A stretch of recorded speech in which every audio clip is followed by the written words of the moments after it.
I mean, how far are we into the process anyway? I mean, we've been working since April in breaking story and trying to get things figured out. And we start shooting. We just got our final casting done today, and we start shooting a week from Sunday. So I mean, has casting been announced? I mean, we got Billy Campbell as our lead. That's right. I did see that. And then the other one we're really excited about is our antagonist is going to be played by Hiroyuki Sanada. Who we were really excited about. We didn't think we were going to get him, and it came through today. It just happened, and so we're thrilled. So that's like breaking news then, right? Yeah, really breaking news. That's awesome. Yeah, I mean, really excited. He's tremendous. That was a big grab right there. Yeah. We are. I mean, ironically, we've been talking about him for weeks and weeks, going, boy, it'd be great if the Hataki character was someone just like Hiroyuki. And then we found out he was available and interested. We're like, oh, really? And got down on our knees and begged and pleaded, and it worked out. Is this like so not knowing about what this is going to be? Is this like a science fiction? It is most definitely a science fiction show. Okay. It's it sounds like an Outbreak, but it's something a whole different element. It starts off as an Outbreak type of show, and will very quickly spin into something completely not different, I would say, but certainly related and off on a different path. So if you think you're going into Contagion, that's good because it looks like that. But then let's face it, it's on Sci-Fi, it's a science fiction show, so we're going to be hopefully taking the sci-fi tropes, not Sci-Fi Channel, but the science fiction tropes that we've seen in Contagion and Andromeda Strain and a number of other movies and TV shows, and really take them and spin them in a direction that you're not expecting. Excellent. You said in the Arctic, so I mean, are you shooting this in Vancouver? No, we're shooting Montreal. Montreal. Okay. Yeah. It gets cold out there. It does get cold there. They can bring out the Arctic, and there will be stuff in the snow up there, but also, I mean, the show really is a very kind of internal show. It's about this base is big out there, and so it's about in a way it could be a space station, it could be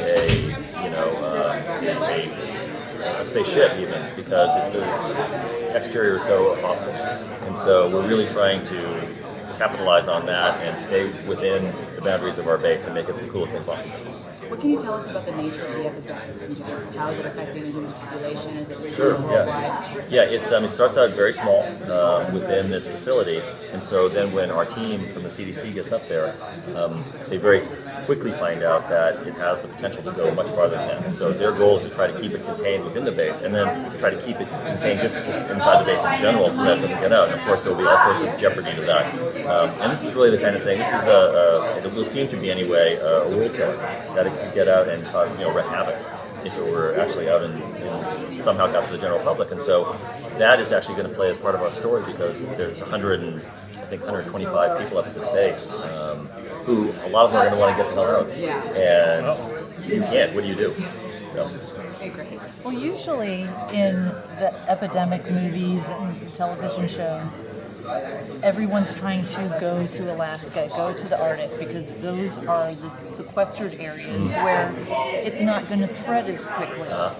And Helix is different. Was it set up like that? Yeah, it really was. I mean, the idea, Cameron's basic idea was to take this and put it in a place that was, number one, kind of inaccessible, remote, and kind of desolate, so that it was a hostile environment, and then also kind of out of the reach of international law and of national law of certain countries, so that what we very want to set up pretty early is that the virus is not what it appears to be. That there's a lot. It's not just a local outbreak, and there's much more going on underneath the surface of that, and it all started at this base. So, like, having it in the Arctic, is that, so you're talking like being outside of the realm of like international, even whoever's the jurisdiction. I mean, so is that allowing you to be more like frontier-like, where little lawlessness, a little there's definitely we don't really lawlessness. have the boundaries that you might have. I mean, they're responsible for their own law and order there, and so there's a base security force who kind of keeps tabs on things, keeps everybody safe. But who are they really? Whose side are they really on? And what is their agenda? What is the agenda of Hataki, who has created this base up here and is funding research and seems to be on the up and up, and everything looks really sunny. And then who are our scientists that go up there, and what hidden agendas do they have, and why are they up there? All that. Is it privatized research? Yes. Not like an international consortium or anything like that? No, I mean there's a large. It is privatized, but there's a large international presence there. And the idea, we kept it private just to keep it kind of out of the reach of countries, but there are a lot of investors, and that's part of our story as well, is who these investors are and what do they actually want. And everyone's got, in a perfect world, everyone will have their own agenda as to what the virus is and what they want to do with it, and what was it created, what was it created for, that sort of thing. How many episodes are like mapped out to be filmed? Right now we are in the break of the 5th episode, but we have an idea. We've spent a lot of time talking about the arc of the entire season, and so we're doing 13, and we know that we have a fair idea anyway about what's going to happen in episode 7 to 8. We know what's going to happen in episode 9, 10. We know what the end game is going to be, and so we're just trying to figure out the best path to get there. How exciting is it to work with Ron Moore? You know, fantastic.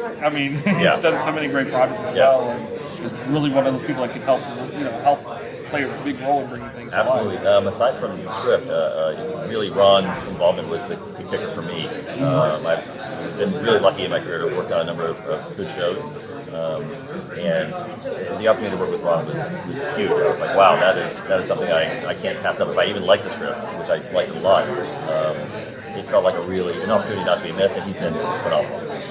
Really, really great. And you see why, I'm a Battlestar fan, and you get it when you're in the room with him and you're breaking story. It's like, yeah, that's right. He's great. That's great. Battlestar is part of because shows tend to lose a lot of faith in ethics issues. Is that where you see that? Absolutely. That's a big part of this is who are these people and why are they doing things? And it's not, you may think, hopefully you will not, that it's, there are megalomaniacal forces at work here, wanting to take over the world or something like that. It's not. It's much more personal, and much more. I mean, we really want to deal with with issues of faith and issues of scientific ethics and what's okay to do and what's not okay to do, and how that then do you create something that is potentially going to harm a small group of people in order to help a much larger group of people? That's a really interesting ethical question. Do you sacrifice people who are affected with something to save the rest of the world? I mean, that's really tough questions to be answered. And we want to really hit those hard and discuss them and let them play out in a really exciting way. What about the production design of the base itself? It seems to play a huge role in the series. Yeah, it will, absolutely. And we have a great team up in Montreal working on that. We have the idea. I mean, one of the things I can tell you is that the base is not all of what it seems in a very literal way. And what we see in the early episodes on the surface is let's just say there may be other layers to the base as you go down and start to uncover more and more about what's actually going on. And so production design is huge for us because certainly the show will start out in a very kind of sleek and high-tech way, but we will be going to other places that are not so much. So it's fun. It's like instead of going outside and going, we'll be doing some of that, we're going to go down and we're really going to open up and unpeel the onion. Quite literally.